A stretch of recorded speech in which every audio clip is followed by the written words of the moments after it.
ఒక ఘనమైన అడవిలో చిట్టి కోతి అనే చిన్న కోతి ఉండేది. అది చాలా చురుకైనది, కాని కొంచెం తొందరపాటు కూడా ఎక్కువ. ఒకరోజు అడవిలో తిరుగుతూ ఉండగా నదీతీరంలో మెరుస్తున్న బంగారు నాణం కనిపించింది. కోతి ఆనందంగా, అయ్యో, ఇది తీసుకుంటే నేను చాలా ధనవంతుణ్ణవుతాను అనుకుంది. అది వెంటనే నాణం తీసుకుని చెట్టెక్కింది. అప్పుడే అక్కడికి ఒక నక్క వచ్చింది. నక్క కోతిని చూసి ఇలా చెప్పింది, ఓ కోతీ, ఆ నాణెం నీకేముపయోగం? దానితో తిండి రాదు.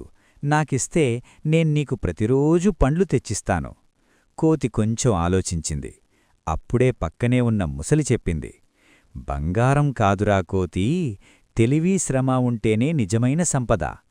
అప్పుడు కోతికి బుద్ధొచ్చింది. నాణేన్ని నదిలో వదిలేసి తన స్నేహితులతో కలిసి పండ్లు సేకరించి అందరితో పంచుకుని సంతోషంగా జీవించింది.